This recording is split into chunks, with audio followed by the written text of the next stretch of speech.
and he will speak about the diversity and panagenomics of rices. First, I would like to thank the organizer. On a special request from the rector, I will continue my presentation in French. Si vous êtes d'accord. Donc, je vais vous présenter ce qu'on fait à l'IRD sur les riz et les riz africains en particulier. C'est un travail qui a été... J'adore Windows. C'est un travail qui a été réalisé par plusieurs personnes, en particulier Christine Tranchant-Dubreuil, Nuet Tang, Cécile Mona, que vous avez vu sur les slides d'avant, et moi dans notre équipe RI. Donc déjà, pour vous parler un peu de l'IRD, l'IRD c'est l'Institut français de recherche pour le développement. L'idée de l'IRD, c'est d'aider les pays en voie de développement dans un contexte de globalisation mondiale, sur tout ce qui va être les risques environnementaux, l'écosystème, le soutien aux écosystèmes, tout ce qui est les côtes, la sécurité alimentaire, la santé publique et tous les aspects économiques et sociaux qui peuvent découler du développement. En fait, on est présent un peu partout dans le monde, et particulièrement, vous voyez, on a un gros focus sur l'Afrique, particulièrement en Afrique de l'Ouest, mais aussi au Maghreb et en Asie et en Amérique du Sud. Si on revient à ce qui nous intéresse, je vais vous parler un peu de la domestication du riz africain. Donc le riz africain, pour ceux qui ne le savent pas, c'est une autre espèce que le riz qu'on a mangé par exemple à midi, qui est le riz asiatique. Et le riz africain est cultivé en Afrique de l'Ouest, c'est endémique d'Afrique de l'Ouest, de la zone Mali, Bénin, Sénégal. C'est en fait deux espèces. L'espèce sauvage, c'est Oryza barti, et l'espèce cultivée, c'est Oryza glaberrima. Donc Oryza barti est à gauche, et Oryza glaberrima est à droite. Sur une petite photo. Son rendement est moins intéressant que celui du riz asiatique, c'est 4 à 5 fois moins de rendement que le riz asiatique, mais c'est très très résistant à beaucoup de pathogènes et beaucoup de stress abiotiques, principalement en Afrique, comme la toxicité ferreuse, le sel, la sécheresse, etc. Sa diversité génétique est très basse. On considère en fait que la diversité génétique du riz africain elle est proche de celle de l'homme, qui a lui-même une diversité génétique assez basse. Et le génome est de la taille du génome du riz, donc c'est entre 350 et 380 mégabases analysables, même si le génome est un peu plus gros, mais on ne peut pas tout ça. Alors ce qu'on a fait, c'est qu'on a utilisé une collection qui avait été créée en partenariat avec Africa Rice et d'autres partenaires d'Afrique de l'Ouest, et on a séquencé en Illumina, à très haute profondeur, 83 sauvages à droite et 163 cultivés à gauche, avec des profondeurs importantes, avec une moyenne de 30x. Et en fait, on a utilisé toutes ces données massives de façon à pouvoir identifier en fait l'origine de domestication et d'autres informations sur le riz. Alors ce qu'on a fait, c'est qu'on a utilisé notre outil maison qui s'appelle Toggle, qui est un pipeliner pour les données NGS. On a nettoyé les données, on a fait du mapping sur la référence du riz, on a fait du cleaning de MAM, donc tout ça c'est la technique de bioinformatique. On a identifié les SNP. Sur ces SNP, on a éliminé tous les SNP qui avaient une fréquence trop faible, c'est-à-dire inférieure à 5%, ceux qui avaient plus de 10% de données manquantes, etc. Et en fait, on a créé un jeu de SNP spécifique du riz africain de 5,5 millions de SNP de très haute qualité, sachant qu'à l'origine, on en avait 19 millions. Donc une petite précision, quand vous avez un jeu de données initial, même si vous avez 20 millions de SNP, en fait, il y en a peut-être qu'un quart qui sont réellement utilisables.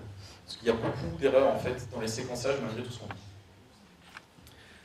Ce qu'on a fait à partir de ces 5,5 millions de SNP, on a fait de la génétique des populations, on a utilisé un outil qui est très bien adapté pour des très gros jeux de données qui s'appelle SNMF. On a trié un peu les données de sortie et on a fait énormément de computations sur des modèles bayésiens pour identifier l'origine, l'évolution et la dispersion en fait, des espèces. Alors pour faire d'une histoire longue, une histoire courte, ce qu'on a pu commencer par faire, comme vous voyez sur l'image de droite, là-haut, on a fait une première analyse classique d'ACP qui était pour voir la diversité des groupes. En rouge, vous avez le sauvage, et on voit que le sauvage est beaucoup plus divers que le cultivé, comme attendu, cultivé en vert. Et en fait, après, on a identifié les hotspots de diversité, à la fois sur les génomiques, sur le chloroplaste, et ensuite on a identifié les singletons, c'est-à-dire que les SNP qui sont présents qu'en copie unique, que chez un individu ou deux uniquement. Et vous voyez qu'on a toutes les zones rouges, en fait, elles sont centrées autour de l'Afrique de l'Ouest, et principalement autour du Mali. Et en fait, en poussant les analyses de bayésiens, d'analyse bayésienne, de dispersion, parce qu'on a toutes les coordonnées géographiques de ces individus qu'on a pris, qui sont tous les petits points noirs que vous voyez là. Ce qu'on a pu mettre à jour, c'est l'origine en fait, de domestication du riz africain. Il y avait une hypothèse qui traînait depuis les années 70, qui disait que c'était dans le delta intérieur du fleuve Niger au Mali. Et effectivement, le petit point noir que vous voyez, c'est le plus vieux reste archéologique de domestication de riz en Afrique, qui date de moins 1600, si je me souviens bien. Et on a bien pu montrer qu'en fait, la zone rouge, c'est la zone la plus précise que nous, on a pu identifier. Et le delta intérieur du fleuve est bien compris dans cette zone. Donc, à cette origine-là, c'est l'origine de domestication probable, la plus probable à l'heure actuelle, du riz africain, qui ensuite s'est répandu dans tout le continent africain. Donc après, on s'est posé la question de savoir à quel moment avait été domestiqué le riz africain. Et là, en fait, on a eu deux informations intéressantes. Une première information qui était une information climatique, et une deuxième information qui était une information historique avec l'effet de l'homme. Donc, ici, vous avez toutes les courbes, celle-là, celle-là et celle là-haut, sont des tailles de population efficace. En fait, ce que ça veut dire, c'est que quand ça diminue, c'est qu'il y a un événement qui se produit qui fait qu'on a une raréfaction de l'espèce, et particulièrement dans le cas de la domestication. Et si on regarde la côte du haut là-haut, en haut à droite, en rouge, vous avez le sauvage et en vert, vous avez le cultivé, et on voit que les deux espèces ont une baisse très importante de leur nombre d'individus il y a à peu près 4000 ans. Il y a 4000 ans, il y a un événement extrêmement important qui s'est produit dans la zone subsahélienne, ça a été l'apparition du Sahara. En fait, il y a plus de 4000 ans, les chasseurs-cueilleurs cultivaient le riz, enfin, récoltaient le riz au sac. Donc ça, c'est une photo qui date des années 70, il y a encore des gens qui récoltaient au sac. Et avec l'apparition du Sahara, la désertification et la raréfaction des ressources, ils ont commencé à garder des graines. Et garder des graines et sélectionner des graines d'une année sur l'autre, c'est le début de la domestication et de l'agriculture. Et en fait, on a pu montrer que les espèces sauvages avaient repris du poil de la bête, on va dire, il y a environ 3000 ans avant Jésus-Christ, avant maintenant, donc il y a à peu près 3000 ans maintenant. Et la domestication, elle s'est finie, c'est la courbe en vert, il y a à peu près 2500-3000 ans. Donc 2000 ans le pic optimum, mais on estime plutôt à 2500-3000 ans. Et donc, on a après une remontée de la diversité. Donc là, on a la même image, mais simplement avec le riz cultivé. On a une remontée de la diversité jusqu'à peu près il y a 400 ans. Et il y a 400 ans, il y a un événement extrêmement fort qui s'est produit. Ah, ça y est, j'ai tout cliqué, si c'est bon. Il y a un événement extrêmement fort qui s'est produit, et on a une baisse de moitié, parce que c'est logarithmique, de la diversité globale de ce riz. Et ça, il y a 400 ans, c'est directement dû à l'impact humain. C'est l'introduction du riz asiatique en Afrique de l'Ouest par les Portugais lors du commerce triangulaire. En fait, les Portugais ont introduit énormément de plantes en Afrique de l'Ouest, comme le maïs, le manioc et le riz asiatique, qui est plus productif. Et ils l'ont introduit en échange d'esclaves. Et en introduisant le riz asiatique, dans une contrée où on cultivait déjà du riz, le riz asiatique produisant plus, les gens ont choisi le riz asiatique plutôt que le riz africain. Ce qui explique qu'on ait cette perte très violente par rapport, en termes historiques, c'est très très court. En moins de 400 ans, on a perdu la moitié de la diversité globale de ce riz africain. Après, on s'est intéressé un peu au mécanisme de la domestication. Et comme vous le savez tous, un des premiers traits de domestication, quelles que soient les céréales, c'est la non-déhiscence. C'est-à-dire que le fait que le grain reste accroché à la panicule. Dans le riz asiatique, sur l'image de gauche, il y a deux gènes qui ont été surtout sélectionnés, c'est SH4 et OSH1. Ces deux gènes, ils ont été, des mutations négatives ont été sélectionnées, ce qui fait qu'il n'y a pas de formation de la zone d'abscission et vous n'avez pas de séparation de la graine du pédoncule. Par contre, dans le riz asiatique, nous, ce qu'on a montré, c'est que c'est la même voie métabolique, donc la voie de la différenciation de la zone d'abscission qui a été touchée, mais par un autre gène qui est SH5. Donc on a une convergence phénotypique, mais ce n'est pas les mêmes gènes qui ont été touchés. Ensuite, on a continué un petit peu à regarder les phénotypes différentiels entre le sauvage et le cultivé. Et un autre phénotype qui était intéressant, c'est le phénotype de pores érigés. En fait, sur la gauche et l'image du milieu, vous avez des pores érigés. La plante, elle est debout. Et ça, c'est vraiment important pour l'agriculture. Si la plante, elle est comme à droite chez le sauvage normal, si elle s'étale, c'est pas très pratique pour récolter les graines. Donc les premiers agriculteurs en Afrique ont sélectionné des pores érigés. Et en fait, ce qu'on s'est aperçu, c'est que ce pore érigé, il est géré par un gène qui s'appelle PROG1. Et chez le riz asiatique, c'est des mutations ponctuelles qui inhibent le gène. Alors qu'ici, en fait, c'est une très grosse délétion de plus de 40 kilobases sur ce gène-là qui a été sélectionné dans la domestication du riz africain. C'est plus des SNP, c'est plus une allèle, c'est carrément une délétion du gène. Et ça nous a conduit en fait à regarder d'autres effets que simplement les SNP et d'aller plus loin dans la diversité génétique que simplement les SNP. En fait, il y a différents types de variations. On a tous l'habitude de voir une image comme ça avec deux allèles pour la couleur d'une fleur, par exemple, sur des chromosomes homologues, et on dit tous, les allèles, en fait, c'est des SNP, ou des tout petits indels de quelques bases. En fait, c'est beaucoup plus compliqué que ça. Ce qu'on est en train de voir à l'heure actuelle, c'est que énormément de la diversité n'est pas liée au SNP allélique, mais à la présence ou à l'absence de gènes, directement. C'est-à-dire que si on prend par exemple deux individus dans la salle au hasard, l'individu A aura 80 gènes que l'individu B n'a pas, et l'individu B aura 80 gènes que l'individu A n'a pas, dans l'humain. Je parle de gènes, je ne parle pas d'allèles, c'est vraiment des blocs codants que les individus ont différentiellement. C'est le concept du pangénome, donc, qui a été créé chez les bactéries, et en fait, dans le maïs, en 2007, Michele Morganti supposait déjà cet effet-là pour expliquer la vigueur hybride. L'idée de Michele, c'était qu'en fait, quand on croise deux maïs, si on a une vigueur hybride, c'est simplement pas parce qu'on met des allèles en commun, mais parce qu'on met des nouveaux gènes en commun, et qu'on reconstitue des voies métaboliques qui n'existaient plus dans le domestiqué. Et Michele Morganti poussait l'idée jusqu'à dire qu'en fait, deux variétés de maïs, donc 50% de leur génome en commun. Donc c'est l'idée du corps génome et du pangénome. Donc le corps génome, c'est tout ce qui est partagé par tous les individus. Ça va être différent en termes de taille en fonction de la diversité globale de l'espèce. Puis ensuite, on a tout ce qu'on appelle le dispensable génome, qui va être, en fait, qui n'est pas commun à tout le monde, mais qui est présent chez au moins un individu de l'espèce. Et puis, l'intégralité de tout ça, corps génome plus dispensable génome, va former ce qu'on appelle le pangénome, qui est le vrai contenu de diversité de l'espèce ou du groupe considéré.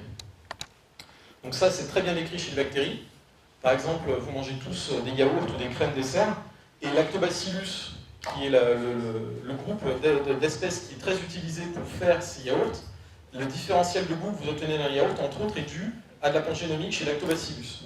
C'est aussi le cas des bactéries pathogènes, comme les îlots de pathogénicité chez E. coli ou des choses comme ça chez l'humain.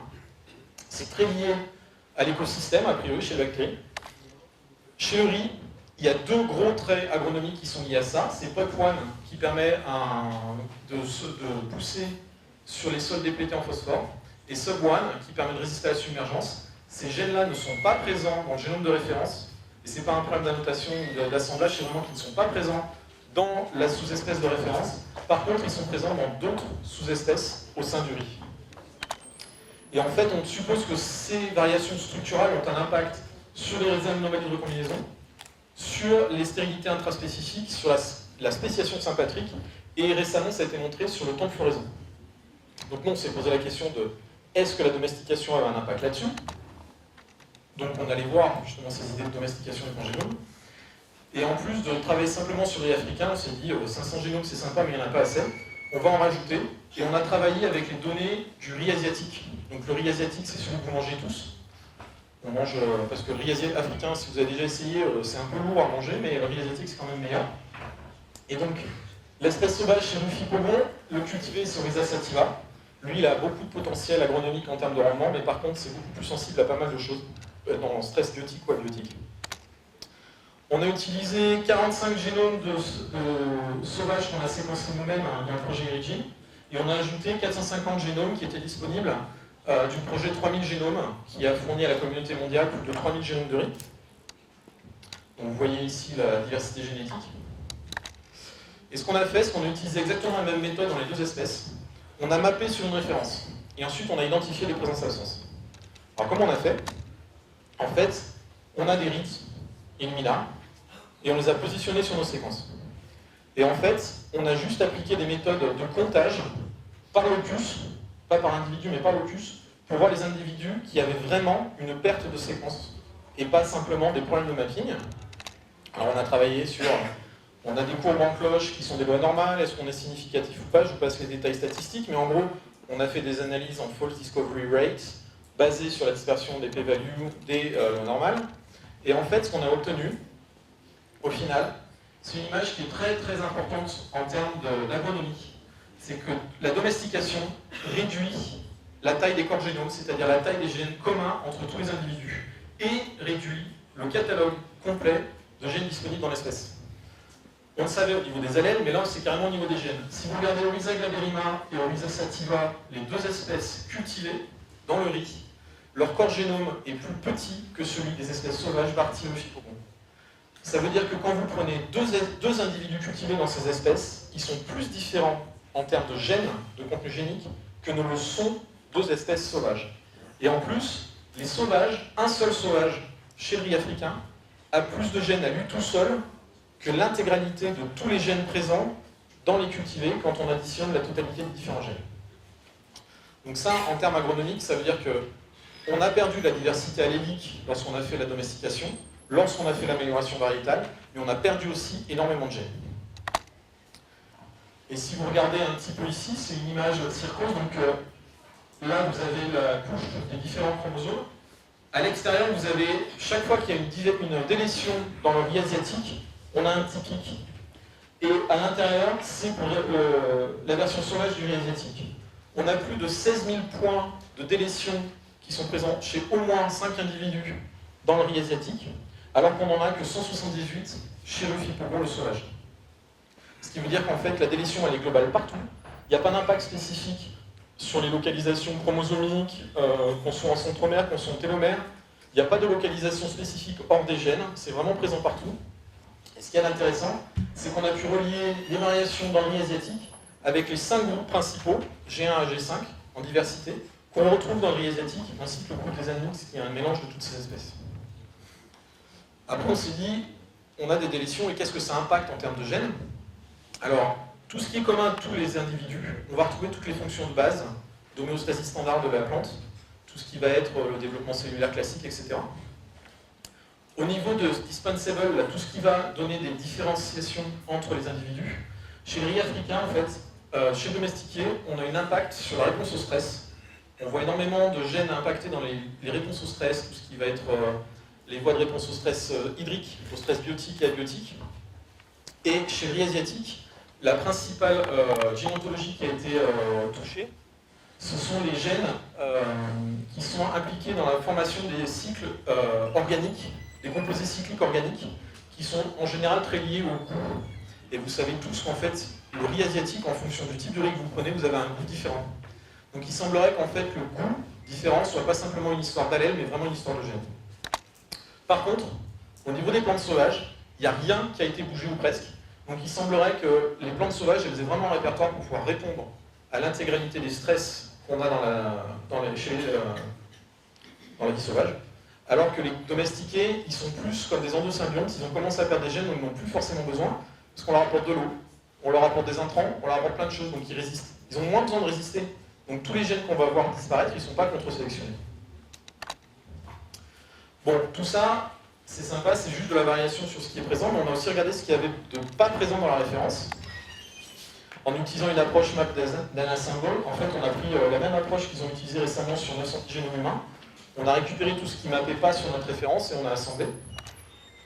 Alors pour aller vite, en gros, on a assemblé, on a nettoyé, on a enlevé la redondance. Et surtout, ce qui est intéressant, c'est les résultats finaux. Quand vous prenez 2 individus de riz sauvage ou cultivé, je vous rappelle que le génome fait moins de 400 mégabases. On a entre 8 et 30 mégabases de différence entre 2 individus. 5 à 8% du contenu génomique n'est pas le même entre 2 individus de riz. Et chez le riz asiatique, on a le même résultat. Quand on prend l'espèce sauvage de riz africain, il y a 312 mégabases de séquences qui ne sont pas présentes dans la référence. Ce qui fait 174 000 séquences de plus de 300 bases. Et chez le cultivé, il y en a moins, il n'y a que 224 mégas, mais ça fait quand même la moitié du génome qui n'est pas présent dans la séquence de référence. Alors forcément, il y a beaucoup d'éléments transposables là-dedans, toutes les duplications d'éléments transposables, etc. Mais ce qui est intéressant, c'est qu'en moyenne, par échantillon, dans la zone qui n'est pas présente dans la référence, on trouve jusqu'à 300 gènes. Ça veut dire que les poules géniques, plutôt qu'aller chercher des poules alléliques, on peut aussi aller chercher des nouveaux gènes qui sont présents dans d'autres séquences que dans la séquence de référence. Mais tout ça, c'est basé que du short reads, donc on a encore des trous en termes d'identification de séquences, parce que les short reads, tout ce qui est Illumina, pose beaucoup de problèmes pour l'assemblage des grandes séquences. Donc on est allé encore plus loin, et on a utilisé des long reads d'Oxford Nanopore. Donc on vous en a parlé un petit peu, je pense, dans ces 2 jours. L'Oxford Nanopore, c'est ce petit bestiole, c'est ça. C'est un petit séquenceur que vous pouvez mettre dans votre poche et partir avec, qui se branche sur un ordinateur portable. Les gens s'en sont servis un peu partout dans le monde, ils s'en sont servis dans le désert, ils s'en sont servis sur la navette spatiale. Ouais, c'est vraiment tout petit. Et l'idée de cette machine, c'est qu'en fait, ça va lire l'ADN dans un port, Et à la différence de beaucoup de technologies, on n'a pas de limite de longueur qu'on peut lire. La seule limite qu'on a, c'est la qualité de l'ADN qu'on va mettre dedans. Ça a beaucoup d'avantages. On peut lire quelques bases. Le record absolu de longueur d'une séquence, c'est 2,2 mégabases en une seule séquence. Nous, regardez, notre record personnel, c'est 362 kilobases. On a des problèmes pour arriver à extraire l'ADN de très grande taille et à le conserver en entier.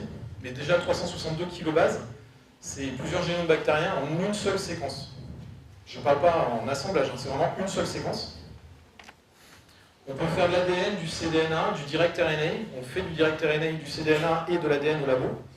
Ça se passe assez bien, la grosse difficulté étant toujours les extractions. C'est pas cher. Ça commence à 1 000 $ et vous avez 2 flow cells avec. Non, je ne suis pas payé par Nanopore pour faire de la pub, c'est juste que j'adore la technologie. Par contre, ça a des défauts. La grosse limite technique qu'on a, c'est la qualité de l'extraction de l'ADN ou de l'ARN. Donc actuellement, on n'utilise plus du tout de kit au laboratoire. On est reparti sur des vieilles méthodes, genre le CTAB, pour extraire des très longs fragments d'ADN. On a ressorti les champs pulsés qu'on utilisait il y a 20 ans. On a ressorti toutes ces vieilles approches et on essaie vraiment d'avoir des fragments d'ADN de plus en plus longs et de plus en plus costauds pour pouvoir mettre... si on arrive à battre le record mondial, on sera content. Il y a un taux d'erreur sur les reads qui est assez important. Avec les systèmes normaux, on a 10%. Actuellement, avec les prototypes de nouveaux base callers, on arrive à 6%. Et on espère d'ici la fin de l'année descendre à 3%. Mais comme il y a une très haute profondeur, ça se corrige. Par contre, il y a beaucoup de travail bioinformatique derrière. Nonobstant, on a quand même pu faire pas mal de choses. Et juste pour vous montrer un petit peu ce que ça donne en termes de séquences, là, c'est un séquençage qu'on a fait il y a 2 semaines. Et vous voyez, on a sur les 5 plus longs reads, le plus petit d'entre eux, il fait déjà 214 000 bases. Et la moitié des bases sont contenues dans des reads qui font au moins 29 000 bases, c'est la N50. Et la moyenne, elle est à plus de 13 kilobases. Donc ça veut dire qu'avec ça, on peut séquencer vraiment tout et n'importe quoi, même des gros génomes. Actuellement, il y a des génomes qui sont monstrueux, comme la laitue, qui fait 12 gigabases, qui sont séquencés juste avec ces technologies-là. Et nous, on s'est amusé la première fois à regarder si on pouvait assembler un génome de riz et combien ça nous coûterait. On a un génome de riz qui est assemblé. Alors ça, c'est l'assemblage en contigue. C'est-à-dire que ce sont des continuités de séquences. Ce n'est pas du scaffolding, c'est vraiment des contigues, c'est-à-dire qu'on a pu identifier des blocs avec de la séquence. On a 157 contigues de référence pour un riz asiatique, sachant que la gold standard, en termes de contigues, elle en a 280. Elle est faite en pack bio. Elle a 280 contigues, nous on en a 132 moins. Et on a couvert plus de 98% de la séquence. Sans aucun souci. Et en termes de complétion, une fois qu'on a nettoyé les données des erreurs résiduelles, on a plus de 98% du score Cusco, c'est-à-dire des gènes corps présents chez tous les individus plantes qui sont représentés. Donc on arrive à faire des assemblages extrêmement rapides, extrêmement puissants, et ça, c'est 2 semaines. Entre le moment où vous commencez votre extraction et le moment où vous avez fini votre assemblage, pour votre individu favori, c'est 2 semaines. Et ça permet d'avoir une très bonne collinéarité avec la référence. Donc chaque colonne, c'est les contigues de la référence, c'est le chromosome. Et chaque barre bleue, ligne bleue, c'est nos contigues à nous. Et on est très très cohérent avec ce qu'on voit. Et puis de temps en temps, par exemple ici sur le chromosome 7, on va avoir un contigue qui va être placé entre 3 chromosomes, qui est le symbole d'une variation structurelle et d'une recombinaison, qui peut expliquer beaucoup de choses en fait dans certains phénotypes qu'on va observer. Donc on peut s'en servir pour faire de la variation structurale, génome entier ou génome partiel, on fait aussi beaucoup de captures.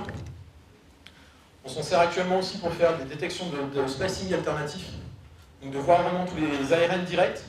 On va trouver des ARN qu'on n'avait jamais vus avant, la première manip qui a été faite, particulièrement en tout cas de croisement en amélioration maritale. Ce qui est intéressant, ce serait de connaître vraiment les génomes pour savoir qu'est-ce qu'on va avoir comme problème de recombinaison ou de variation.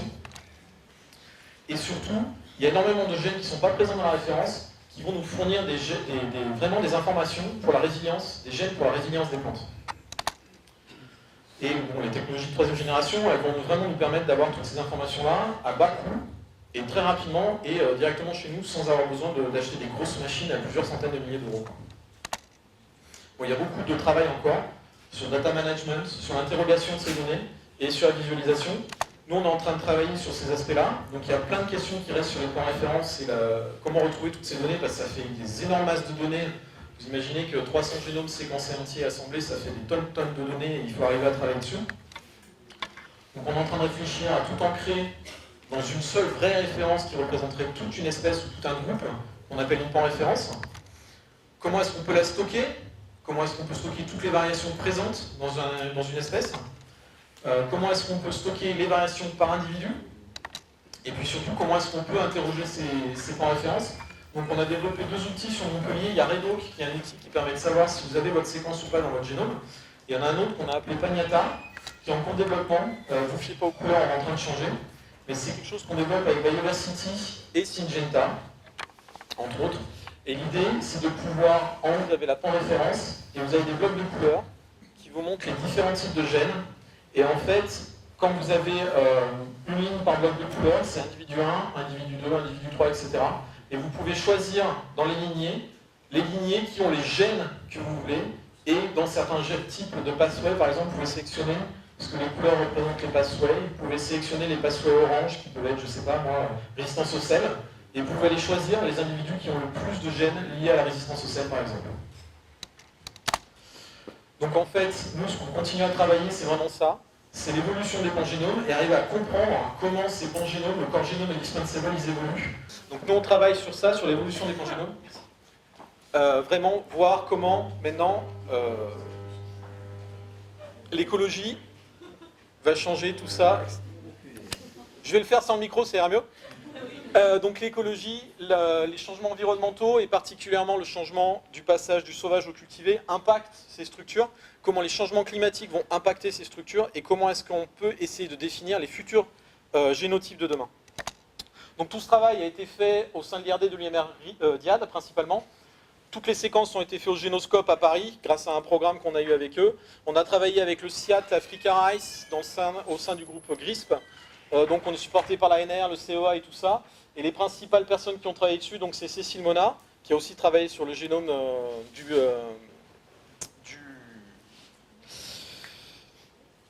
Barlet de l'Orge, que vous avez vu juste avant. Christine, et j'ai oublié Nuette dans les slides, qui est une étudiante qui revient en thèse chez nous, et avec beaucoup de collaborateurs pour tout ce qui est les analyses, évolution, etc. Merci de votre attention.